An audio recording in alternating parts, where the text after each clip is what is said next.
ég heiti Stefán Ingvar og í Spektrum hittum við gesti af hinu pólitíska svið og förum yfir þeirra hægri sinnaðustu, vinstri sinnaðustu, frjálslyndustu og íhaldssömustu skoðanir.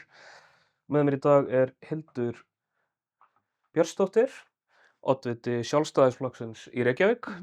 Takk fyrir að koma. Takk fyrir að bjóða mér. Hver er vinstri sinnaðasta skoðunin þín? Já, vinstri sinnaðasta. Sko, mér finnst þetta ekkert endilega hugmyndafræðilega flokkast sem vinstri sinnuð skoðun, en Ok. ég er mikill dýravinur Ok. og ég er svona svolítið skynjað að það sé kannski ekkert mikill hljómgrunnur í hægrinu fyrir því, eða mjög margir sem deila þeirri skoðun með mér. Og til dæmis að þá hefur mér verið mjög umhugað að við séum ekki að halda villt dýr í húsdýragarðinum, til Ok. dæmis.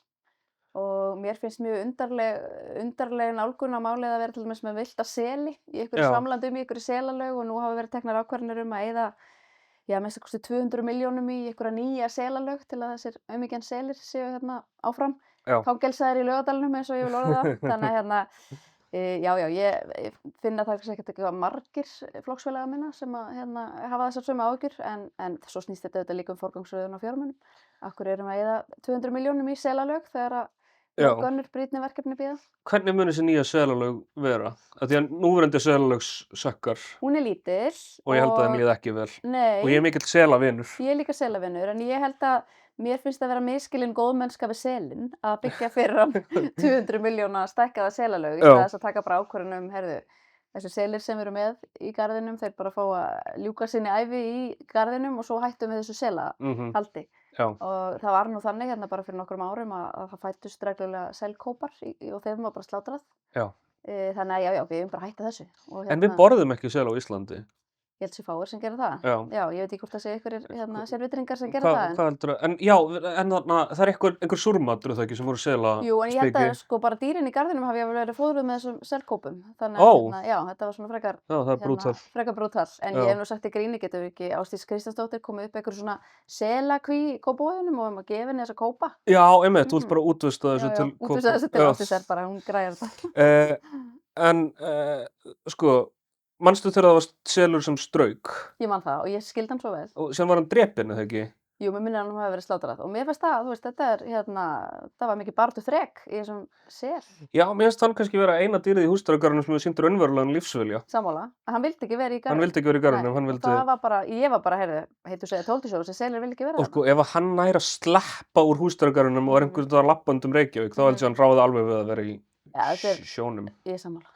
En getur þú sagt mér hvernig þessi selalög á að vera, þessi 200 milljón króna selalög? Er það bara stækkana? Já, það er lítið hann að segja hana en hún er bara stærri, sko. Ok. Já, þannig mér finnst þetta líka bara undarleg forgangsröðun á fé, óháð selum. Þú veist, það er bara rosalega mörg verkefni sem bíða. Við erum til að mynda með glíma við mikinn læsisvanda hjá börnum og á sama tíma og við erum að fjalla það og slæma niðurstöður úr PISA-könnunum og þá er tekin ákvörðun að skera niður bókakaup og skólabókasöfnum 10 milljónir. Og maður hugsa bara, eigum við ekki að forgangsraða í bækur fyrir börn og sleppa þessari selalög. Já, það er líka niðurskurður hjá bara Borgarbókasafninu. Já, bara almennt. víða, sko. Og eins og konan mín vinnur, hún Hófí vinnur á Borgarbókasafninu og á 100 ára afmæli Borgarbókasafnsins þá þurfti bókabíllinn frá að hverfa. Alveg rétt, já, það voru margir sem hörmuðu það. Já. Manni finnst oft skrítið, sko, það er nauðsynlegt að skera niður og ég vil að við hagræðum í rekstrinum, en mér finnst oft gert á röngum stöðum og einhvers staðar þar sem að það hreyfir kannski ekki nálina. Já, einmitt. En þú ert mikill dýravinur, ertu grænmetisæta eða? Heyrðu, þetta er mjög skemmtileg spurning vegna þess að ég fyrir 10 árum síðan að þá hætti ég að borða kjöt. Já. En ég borðaði fisk og var fiskæta í tæp 10 ár. Þar til fyrir svona, og það var svo sem ekkert endilega það var alls ekki af einhverjum dýraverndarsjónarmiðum, það var ég var bara komin úr veikindum og mér hafði verið ráðlagt eitthvað ákveðið mataræði, það byrjaði þannig. Sko, að því ég er PR-sérfræðingur, Já. Ég myndi ekki segja alls ekki af dýraverndarsjónarmiðum. Ok. Af því að það hljómar eins og þrátt fyrir dýraverndar. Já. Ég er ekki PR-sérfræðingur í alvörunni. Nei, en það var í rauninni upprunalega vegna þess að ég hefði farið í gegnum veikindi og mér var ráðlagt eitthvað ákveðið mataræði. Já. Svo fer hitt að spila inn í og mér fannst bara, mér var bara ógeðslegt að sjá kjöt á disknum mínum, ég sá bara dýri ljóslifandi fyrir mér og það var ekkert, mér er alveg sama einhverju aðrir voru að borða það, mér langaði bara ekki í það. Svo vaknaði ég bara upp einn daginn fyrir svona 2 mánuðum síðan og mér bara langaði í kjöt. Og ég bara byrjaði að borða það aftur. Gerist Þannig sama að, hjá mér er sirka. það? Nema ég Já. byrjaði í listaháskólanum og þurfti þá Mm, að hætta bara kjöt af ég því skil. annars Já, það var svona kúltúrinn þar, einmitt. inntökunni hefði bara verið inntökunni hefði verið afturkölluð. Já. Á þeim tíma, ég held að ég sé öll bara núna á svona caveman diet eða eitthvað í listaháskólanum. Ok, en það er kjöt. Já, það er bara Já, kjöt er sko. bara, einmitt, Já, já, þannig ég að held þetta er bara að að snúast. já, Ég já. skil. Já, já. Koma svo en- tískubylgjur í mataræði líka. Já, síðan vorum við einhvern tímann út að borða við Hófí og ég pantaði mér bara lambakjöt og hef bara borðað það síðan. En ég borðaði ekki fisk, hún er úr sveit og fyrst þegar ég fór, þú veist, af Bóndabæ og fyrst þegar ég fór í mat til ömmennar og afa þá vissu þau að vera grænmetisæta en þau gáðu mér fisk og ég gat ekki, ég hafði það ekki í mér að segja, þú veist, nýraðir í bóndakonu eitthvað, Ég skil. ég borði ekki, ég ætla ekki Nei. að borða steikta fiskinn Nei, sem nei, þú nei. gafst mér. Ég var smá með þá speki, ég þurfti að vera reiðbúin að horfast í augu við það hvernig maturinn lenti á diskunum mínum. Já. Og ég hef gaman að veiða Mhm. og ég get horfst í augu við það hvernig fiskurinn lendir á diskunum mínum. Já. En mér fannst, já, á þessum tíma þá átti ég svolítið erfitt með hugsa blessi lömbin. Já. Ok, þannig að vinstri sinnasta skoðanin er meira bara svona einhver lífsafstaða kannski, eða þú veist. Já, ég er samt á sama tíma ósammála að þetta sé eitthvað vinstri skoðun. Hugmyndafræðilega er þetta að segja þetta sé vinstri skoðun, en það eru meira svona vinstri menn sem ofta aðhyllast eitthvað svona dýraverndarsjónarmið. Hægri menn hata dýr. Elska hundana sína. Já, og eitthvað hata svona. öll önnur Já. dýr, já. Áttu hund. Og hestinn, Og íslenska hest, hest. já. Já, ég á hund. Ég er ein af þeim sem að fékk þá hugdettu í COVID. Að það verið æðisleg hugmynd að fá hund. Já. Og það var bara mjög góð hugmynd, sko. Þannig að við eigum hund og þetta var í rauninni á þeim tíma að ég átti 3 börn á þessum tíma, mér langaði rosalega í annað barn og ég var með svona mikla þörf fyrir að annast eitthvað svona málleysingjað. Já. Og ég sagði við manni minn, það er annarkvort bara annað barn eða hundur, þú ræður, og hann sagði hvorugt, þannig ég kom bara með bæði. Já, þannig að það við bara eignumst bæði. hund og annað barn. Mættist á meiri leiðin, sem maður segir. Já. Ok, en hver er hægri sinnaðasta skoðunin þín? Sko, í grunninn þá byggir hægri stefna á því að þeir borga sem nota og ég er til dæmis hrifin af sykurskatti. Ok. Og Ég myndi já, það er mjög vinstri sinnaða skoðun, finnst mér. Ég er ósammála. Til dæmis íhaldsmenn í Bretlandi hafa talað fyrir sykurskatti. Já. Af því að, sko, hægri menn segja við erum á móti sykurskatti vegna þess að það er neyslustýringatæki. Það er til að stýra fólki. Ég horfi ekki á þannig. Ég horfi á þetta þeir borga sem nota og það þarf ekki að vera sykurskattur, það getur verið bara skattur á öll matvæli og á móti skattaafslættir af ávöxtum og grænmeti og eitthvað slíku. Af því ef þú hugsar illa um þig, þú verður að bera ábyrgð á sjálfum þér. Og mér finnst ekki réttlátt að einhverjir sem að hugsa mjög illa um sig og taka axla ekki ábyrgð á eigin heilbrigði, lenda svo í lífsstílssjúkdómum sem eru bara einhver þyngsti bagginn á okkar heilbrigðiskerfi til framtíðar, að við eigum svo öll að taka reikninginn fyrir því. Það er svona mín hægri sinnaðasta skoðun og ég meiri sagði ég má örugglega ekki segja þessa sögu, ég ætla samt að láta hana gossa. Yes, það hlustar enginn á þetta. Nei, nákvæmlega. Að pabbi minn hefur nú djókað með það að þau voru einhvern tímann að fara í flug, foreldrar mínir. Mamma mín er svona 50 kíló, sko, og hefur alltaf, hún er alveg fáránlega öguð, hugsa rosalega vel um sig. Og hún lendir í að taskan hennar, það er 1 kíló í yfirvikt hjá töskun hennar og hún er rukkuð þetta kíló. Já. En á undan henni í röðinni var hins vegar maður sem var í mikill yfirvikt, mjög mikill yfirvikt og augljóslega þá með meiri vikt í flugvélinni. Já. En fór auðvitað bara í gegn og ég er ekkert að seima þennan blessaða mann. En þarna kom svo skoðun upp hjá föður mínum, hvort það ekki bara vigta fólk inn í flugvélar og þú borgar bara per kíló. Því eldsneytið er auðvitað það dýrasta í flug. Já, þetta er mjög hægri sinnaða skoðun. Sko, þetta er ekki mín skoðun, nú er ég að kasta föður mínum. Já. Nei, þetta er ekki mín skoðun. En ég er hins vegar alveg á því að mér finnst alveg mega huga því hvernig, ef þú hugsar mjög illa um þig, að þá kannski er þetta skattleggja þessar vörur sem þú ert að neyta sem eru óhollar fyrir þig, þannig að það er aðgöngumiðinn þá að heilbrigðiskerfinu. Þannig að þú ert ekki ein af þeim sem að hneykslast ár hvert þegar skattur á áfengi og tóbak er hækkaður.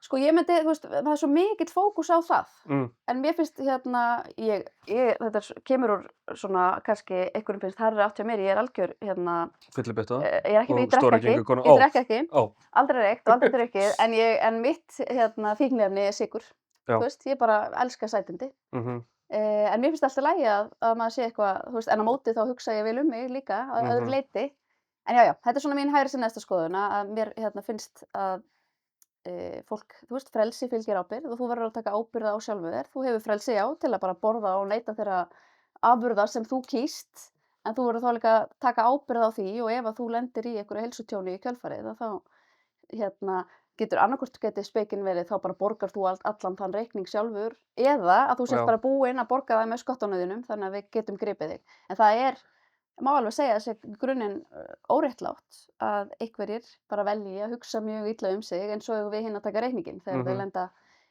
í veikindum í kjölfarið. En þetta svona mjög hægri sinnuð skoðun hjá mér, örugglega umdeild. Já.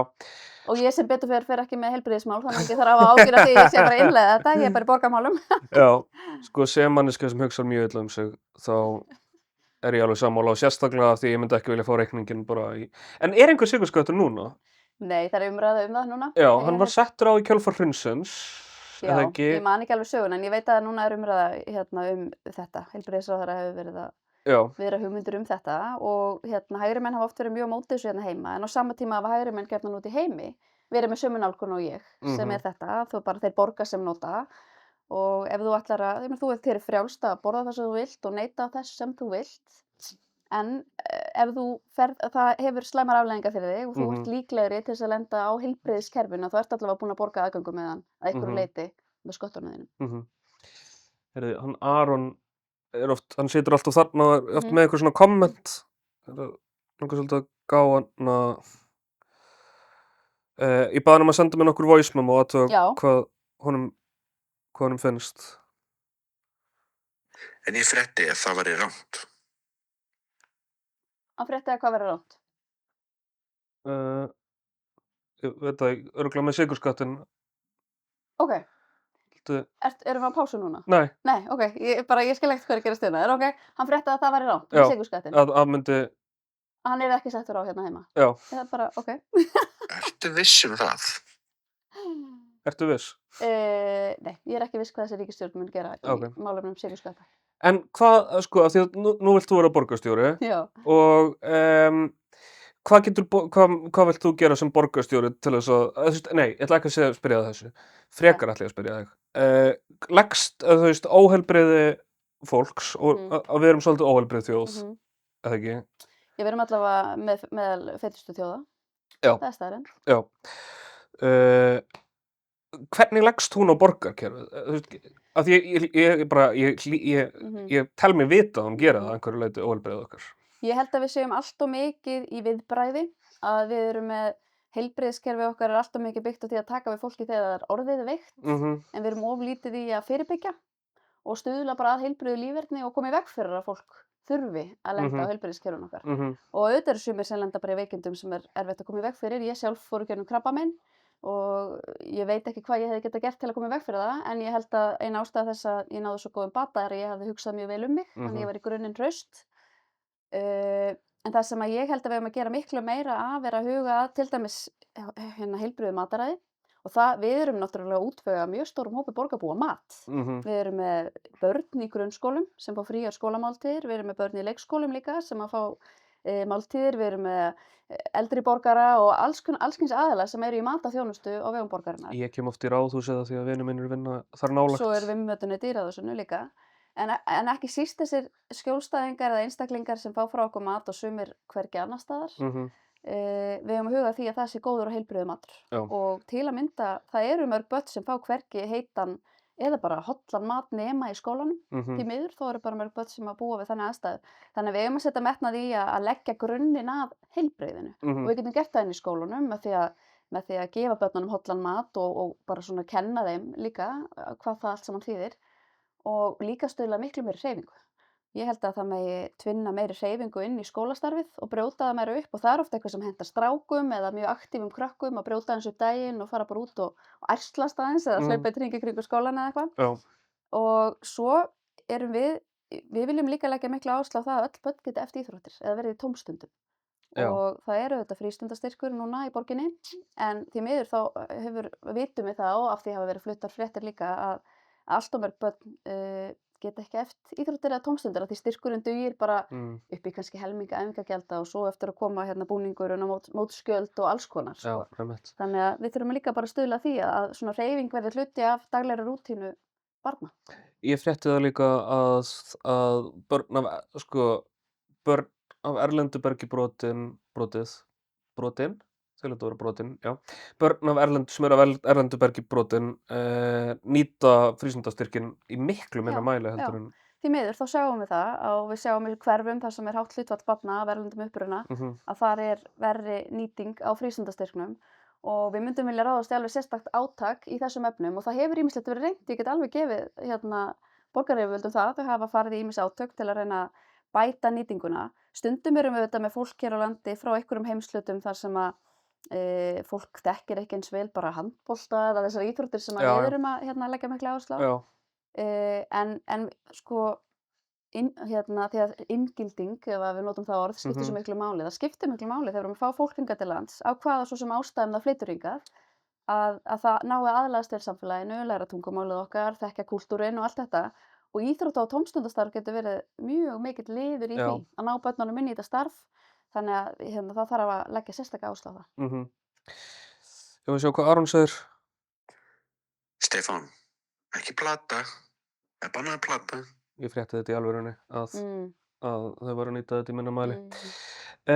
Hvort myndirðu lýsa þér meira sem íhaldskona eða frjálslyndis-kona? Ég myndi segja að ég er meira frjálslynd, sko. Ok, hver er íhaldsamasta skoðunin þín? Ég nefnilega hef stundum sagt að það er ekki í mér íhaldsamt bein. Ok, Það er ekki alveg rétt.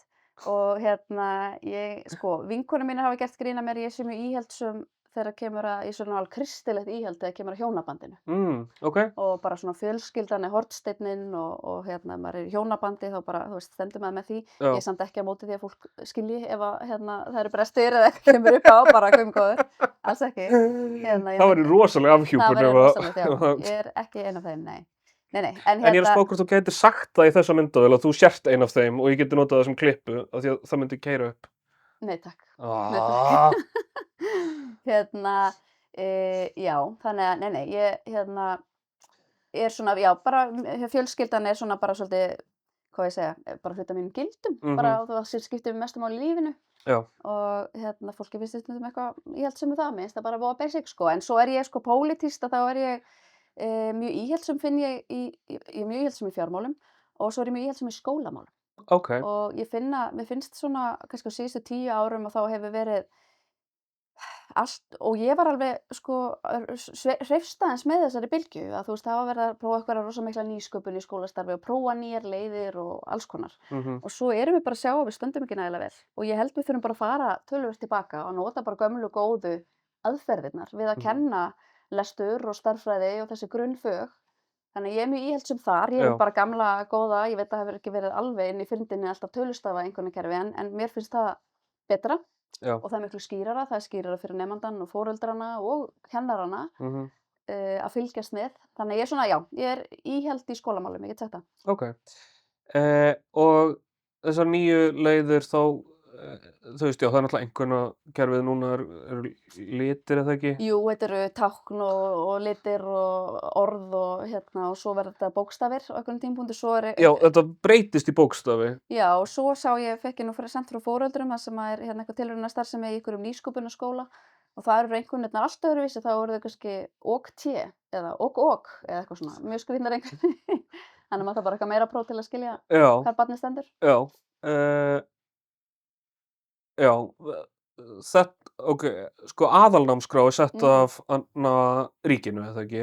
Jú. Já, en grunnskólastigið er rekið á Já, og við sveitarfélagstiginu. höfum ekki vald til að breyta einhvernarskalanum. Nei, einmitt. Það hefur verið okkar stefna að kæmustu til áhrifa, þá myndum við setja pressu á Já, ráðherra Já. að breyta þessu aftur tilbaka og Ég þetta meina, hefur verið auðvitað mælt, getur- það er bara langstærstur hluti landsmanna sem vill fara aftur tilbaka. já. Veistu af hverju þau ákveða að breyta þessu í liti og form og Það á tölustafi? sér einhverjar Nei, skýringar, bókstafasögu. þú veist, og auðvitað gekk mönnum bara gott eitt til. Já, En ég er þannig, og fólk getur alveg treyst í því, ég er nefnilega þannig að ég hef alveg skipt skoðun, sko, í stjórnmálum. Og maður verður að vera þannig að jafnvel þó maður tekur einhverja ákvörðun og góður hugur hafi legið að baki að ef í ljós kemur að það gengur ekki eins vel og maður ætti þá þarf maður að hafa kjarkinn til að skipta um skoðun og snúa tilbaka. Af því markmiðið er alltaf að gera gott og gera gagn. Já. Og ef við sjáum að ákvarðanir okkar eru ekki lengur góðar eða hugmyndir okkar eða það sem við trúum á og við fáum nýjar upplýsingar og heyrðu, þetta er ekki lengur góð hugmynd, þá þarf maður að hafa kjarkinn til að skipta um skoðun. Já, algjörlega. Ég hef hins vegar aldrei skipt um skoðun. Nei, ok. Enda hef ég aldrei haft rangt fyrir mér. Já, þannig að þú vilt hverfa aftur til tölustafa einhvernar gjafar og síðan, sko, það eina sem að ég þekki af henni svona, þú veist, það er þessi skólan aðgreiningar sem ég veit að hann er mjög umdeildur og nú átt þú börn á grunnskólastigi sum kannski og er það rétt skilið hjá mér að skóli án aðgreiningar gengur bara út á, þú veist, að saman hvort að börn, þú veist, að öll börn eru sett saman í bekk, saman hvort að sum glími við lestrarörðugleika, tala ekki tungumálið. Þetta er falleg hugsun, mjög, og ég skil líka, þetta er annað dæmi ég skil að fólk fór af stað í þessa vegferð bara af góðum hug. En ég hef líka heyrt í foreldrum að því að nú eru margir sem að, við viljum í rauninni bara að það séu alls konar valkostir. Það eru til einhverjir sem trúa að barnið þeirra sé, því muni líða vel í svona bekk, að fá að vera í almennum bekk. En það eru mjög margir sem eiga börn sem eru að glíma við einhverja erfiðleika, hverjir svo sem þeir eru, þeir geta verið mjög fjölbreyttir og misalvarlegir. Vilja bara fá sér úrræði fyrir sín börn í sér skóla og það er ekki nægilega mörg pláss til að taka á móti þeim fjölda sem vill vera þar. En mér finnst sko svona í grunninn að þá er, eins og segir, skólan aðgreiningar mjög falleg hugsun og ég skil að fólk það gekk gott eitt til. En það sem ég heyri líka frá foreldrum sem eiga börn eins og ein móðir sem á mjög einhverfan dreng og hann er settur í almennan bekk og hún segir bara honum líður bara hræðilega illa í þessum almenna bekk. En þetta er gert til að okkur fullorðna fólkinu líði eins og við séum svo góð við hann. Við séum að gefa honum tækifæri til að vera í almennum bekk. Það er ekki það besta fyrir hann. Einmitt. Já, er eitthvað fleira sem að, þú veist, í þessum nýsköpunarvegferð í grunnskólanum sem að þér finnst hafa misfarist? Já, bara þú veist að tilraunamennska, ég meina auðvitað sko má vera í ykkur í nýsköpun auðvitað og prófa ykkur nýja hluti en maður hefur tekið líka dæmi þess að kennarar einhverjir, ég meina flest allir kennarar bara frábærir og eru að vinna gott starf en maður hefur alveg líka heyrt dæmi þess að menn eru kannski full mikilli nýsköpun með heilu árgangana í mikilvægum námsgreinum eins og kannski starffræði þar sem að bara börn koma út og þau bara hafa ekki lært neitt. Þetta verða með svona sérkennilegar nýstárlegar aðferðir sko. Þannig að það þarf að svona, hvað ég segja, tilraunamennskan þarf að eiga sér eitthvað mörk. Þegar ég var í 1. til 3. bekk þá var nýsköpunarverkefni þar sem ég var settur bara í strákabekk. Ég veit ekki hvort það hefur verið sniðugt. Þess vegna ertu svo þú ert. Meinarðu svona macho? Já, svona fárlega macho. Sko, dóttir mín nú í 4 börn á 4 skólastigum. Á 4 skólastigum? Leikskóla? Eina í leikskóla og eina á grunnstigi leikskólans, grunnstigi grunnskólans, eina á miðstigi grunnskólans og svo einn sem var að byrja í menntaskóla. Ok, ég ætlaði að segja þetta er barn í háskóla líka, nei. Það væri wild! Það væri wild. Hver var spurningin? Ég fór alltaf að hugsa bara, þetta er barn í háskóla og ég glemdi þessu. Ef við vorum að tala hvað ég er macho og þegar ég var í 1. bekk og settur í strákabekk. Dóttir mín í leikskóla, hún er í Hjallastefnu leikskóla. Þannig að hún er í svona kynjaskiptu umhverfi og ég hef aldrei, ekkert minna barna hefur verið í þannig prógrami áður, ég hef enga innsýn í þetta fyrir það. En mér finnst þetta bara gefast mjög vel og þekki þetta marga, þekki fólk sem hefur farið í gegnum Hjallastefnu skóla og er fullorðið í dag og mér finnst þetta bara frábært og þetta er bara valkostur auðvitað. En ég held að þetta sé, dóttir mín er svona mikil skvetta, ég held hún hafi gott að vera í svona þessi umhverfi, en ég er alltaf hún er í leikskólanum Öskju, hún er algjörlega frábær og ég bara hef ekkert nema gott að segja um þeirra skólastefnu og ég er búin að, eins og segi, prófa ýmislegt. Hver er versti leikskóli sem börnin þín hafa verið á? Engin. Málið er að það foreldrar sem eru komnir með börnin sín inn í leikskóla, þeir eru almennt ánægðir og það er kannski óánægja með leikskóla og þjónustu mælist ofta þetta hjá þeim sem er bara bíðaðir og ósáttir við að fá ekki pláss. Svo er auðvitað hefur verið miklu þjónustubrestir og fólk getur verið óánægt með að skert þjónusta eða það er verið að senda börn heim vegna veikinda og eitthvað svona. Þannig að nei, ég get ekki sagt að neitt minna barna hafi verið á slæmum leikskóla. Allt saman alltaf verið alveg yndislegt fólk sem þar hefur starfað. Ég hins vegar ég styð dagforeldrakerfið en ég hef samt sjálf persónulega misjafna reynslu af því. Ég hef bæði verið með barn hjá alveg yndislegri dagmóður en líka svona einu sinni þar sem að mér fannst ég hafði bara tilfinningunni að það væri einhvern veginn ekki allt með felldu. Ég skil. Þannig að það óþægileg tilfinning. Já. Hvað finnst þér heimgreiðslur? Ég styð heimgreiðslur. Þú styður heimgreiðslur? Það var hluti af okkar kosningaáherslum í síðustu kosningum. Já, þið töpuðu þá. Já, nei, við unnum kosningarnar en við komumst ekki meirihluta. Við erum stærsti flokkurinn. Já, en þið töpuðu svo. Já, við töpuðum meirihlutaviðræðum, það er rétt hjá þér, en við töpuðum ekki kosningunum. Ég vann.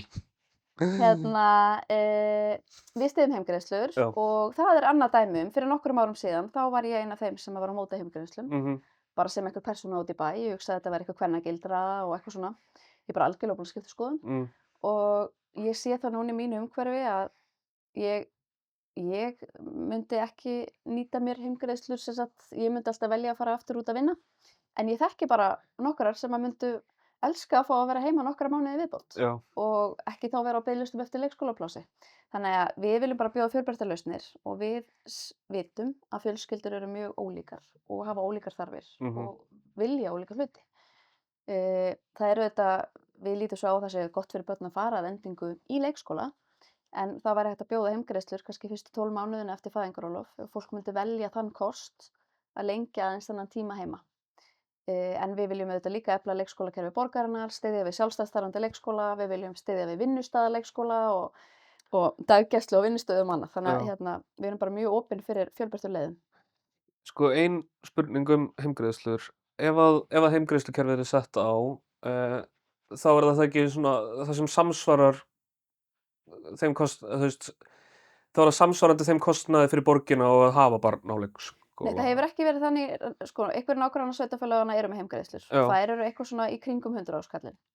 Það kostar sveitarfélag 400.000 krónur á mánuði að taka við 12 mánaða barni, en við getum sagt að heildarkostnaðurinn er yfir 500.000 ef við tökum inn sko fjárfestinguna sem fylgir því líka að bara skapa plássið og allt þetta. Þannig að það er gríðarlegur kostnaður auðvitað sem fylgir þessari þjónustu og foreldrar borga bara brot.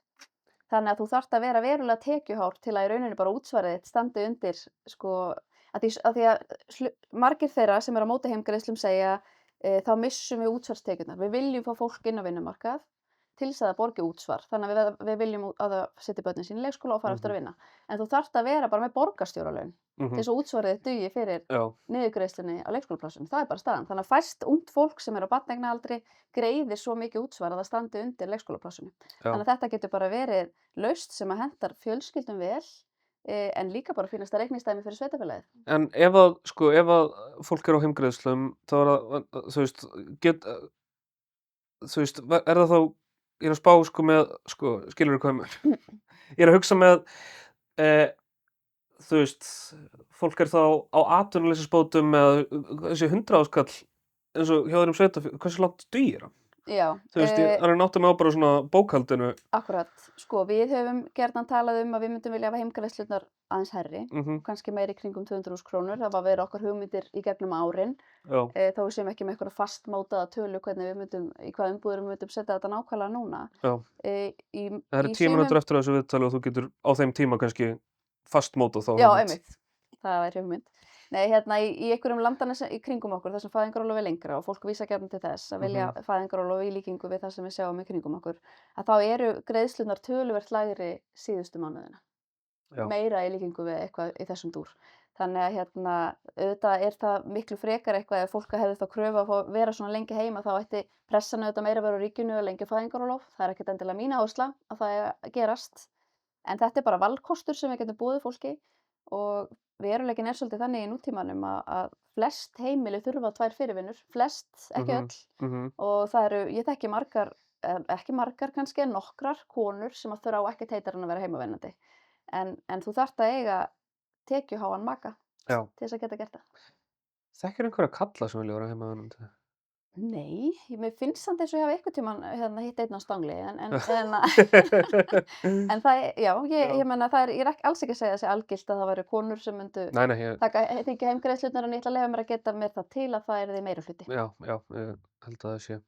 Ég þekki reyndar engan sem vill vera heimavinnandi, en ég þekki fólk á barneignaraldri sem vill vera kannski bara í, 4 ára fæðingarorlofi. Já. Hver frjálslyndasta skoðunin þín? Mér finnst að ríkið eigi að hætta að skrá kyn. Ok. Ég skil ekki alla þessa umræðu í rauninni kyn. Já. Kemur það ríkinu eitthvað við hvers kyns við erum eða hvað, eða bara ef einhverjir vilja meina að það sé einhver mörg kyn eða aðrir vilja meina að það sé 2 kyn, bara þurfum við að vera að tala um þetta. Geðveik pæling. Ekki bara að hætta að skrá kyn. Já. Og jú, það eru málefnalegir rök fyrir því að í sjúkraskrá þurfum við kannski að vera einhverjar líffæraskráningar. Það þarf að fólk þarf að vita, ertu með eggjastokka eða ekki, skilurðu? En að öðru leyti þá bara skil ég ekki af hverju við erum að skrá kyn. Getum við ekki bara hætt í? Vá, mér finnst það geðveik pæling. Þá er það væntanlega bara fyrir, vegabréf og annað sem að fólk myndi, eða ekki fyrir Já, en þarf það? Ég meina, veit það einhverjar ekki. skoðun í nærbuxurnar á fólki í vegabréfaeftirliti? Það er örugglega mjög sjaldgæft. Mjög sjaldgæft, já, og ekki til þess að athuga hvað er þar. Nei. Mér finnst það geðveik pæling og mér finnst líka leiðilegt hvað er mikið talað um kyn, af því að ég er svona woke geðsjúklingur og en hvað var ég að segja? Já, og mér finnst það snúast bara að láta fólk í friði og vera eins og það vill vera, og síðan ef að finnst mér líka bara persónulega sjálfsögð kurteis að ávarpa fólk eins og það vill vera ávarpað. Það truflar mig til dæmis ekki, en mér finnst ekkert að við eigum að leggja einhverja skyldu á allan almenning að gera það, ef þeirra málvitund er með einhverjum öðrum hætti. Það truflar mig ekki, ég er til í að gera það. Ég er alveg sammála, en það er ekki... mér mun alveg mistakast einhvern tímann. Já. Það mun mismæla sig. Mér er alltaf að mistakast við transvinu mínu, og ég er alveg sammálaður líka, það er ekkert, og ég veit ekki einu sinni hvernig það væri hægt að leggja einhverja skyldu á alla, og já, frábært. Ef að athuga hvað Aron hefur þetta að segja? Já. Hvað ætti ég sem að vita um það? Þú hefur alltaf rétt fyrir þér, þannig að ég spyr þig alltaf hvort þið er. Og hann er giftur transmanniski. Já, ok. Samt veit hann ekkert um þetta. Nei. Mér finnst þetta bara svo geðveik pæling að ég veit ekki hvað við getum... Bara blown away. Já, mér finnst bara æðislega hugmynd. Hefurðu heyrt hann einhvers staðar annars? Nei, þetta er bara eitthvað sem ég skil, alltaf þegar fólk er að rífast um þessi kynja, hvað eru mörg kyn og eru þau svona hinsegin og þessi bara, akkur hættum við ekki að tala um þetta? Akkur erum við að skrá þetta? Má ekki fólk bara láta eins og það vill og vera eins og það vill og ríkið ákveður að vera að vassast í því. Einmitt, það skiptir engu máli. Það getur skipt máli í einhverju læknisfræðilegu tilliti, einhverju líffæri. Algjörlega. En að öðru leyti þá skiptir þetta engu máli. Algjörlega, ég hugsa nánast aldrei um kynfæri vina minna. Gott. En er eitthvað sem þú vilt hallmæla? Hallmæla? Já. Góð spurning. Nei. Takk. Nei? Ekki í fljótu bragði, hann alveg pottþétt, Ef ég hefði fengið þessa spurningu fyrirfram. Já, þá hefur þið kom mér bara En nei. Ég var að skamma börnin mín í gær fyrir að ganga illa um þvottahúsið, það er svona sem ég er helst að skamma. Já, þú vilt hallmæla börnin. Nei, þau eru algjörlega stórkostleg. En það eru þá elstu börnin? Ég sé 3, þau eru svona, já, Þú ert ekki að skamma yngsta barnið sem er á leikskólastigi fyrir að ganga illa um þvottahúsið? Nei, maður gengur frá fötunum fyrir hana. Það væri kraftaverk ef hún væri að ganga um þvottahúsið almennt, ef hún væri að hengja upp og bara taka mikið pláss til þess. Það er áskorun, að þjálfa hana vel upp í þessum efnum. Hvernig byrjaðir þú að setja þvottavél og annað? Heyrðu, góð spurning. Örugglega ekki fyrr en ég flutti að svona af alvöru fyrr en ég flutti heiman. Ég flutti heiman þegar ég var 20. Ég gat ekki beðið eftir að verða sjálfstæð, Þannig ég bara fór með fyrstu sendingu inn á stúdentagarða. Nice. Og já, þannig að það var ekki fyrir þá. En ég og unglingsdrengurinn minn hins vegar, hann sendi mér svolítið fyndið SMS í gær. Hann er 16 ára. Og hann var að segja við mig, mamma, svörtu buxurnar mínar sem ég var að kaupa mér, þær má ég alls ekki fara í þurrkarann. Ég setti þér í þvottavélina, ég er farin í rektinni, ég gleymdi að taka þér út, alls ekki setja þér í þurrkarann, ég mun hengja þér upp þegar ég kem heim. Þannig að hann er alveg byrjaður að Vel gert. og ekkert allt, en hann alveg tekur sér til og þvær sjálfur. Já. Mjög sjálfstæður. Ég legg mjög miklu upp úr sjálfstæði, í barnauppeldi. Já. Ég byrjaði að hengja upp úr þvottavél, setja í vél bara þegar ég var 12 ára eða eitthvað. Já. Þannig að ég var mjög duglegur. En Hófí, konan mín, byrjaði að vinna þegar hún var 5 ára og drekka kaffi þegar hún var 5 ára. Það er hún á Bóndabæ. Ég skil, já, ég skil, einmitt. Þannig Já, alltaf þegar ég reyna að vera í einhverju keppni við henni, þá tapa ég. ég skil. Ég var alveg látin brjóta saman þvott og svona, þú veist, Já. þannig, en ég var ekkert eitthvað markvisst af sjálfri mér, Já, já. endilega. Sko við vorum, ég held að þetta sé það sem er mjög áhugavert fyrir alla að vita, að heima hjá mér, þá Mhm. vorum við bara með svona sameiginlega þvottakörfu, Mm. öll á heimilinu. Líka hjá mér.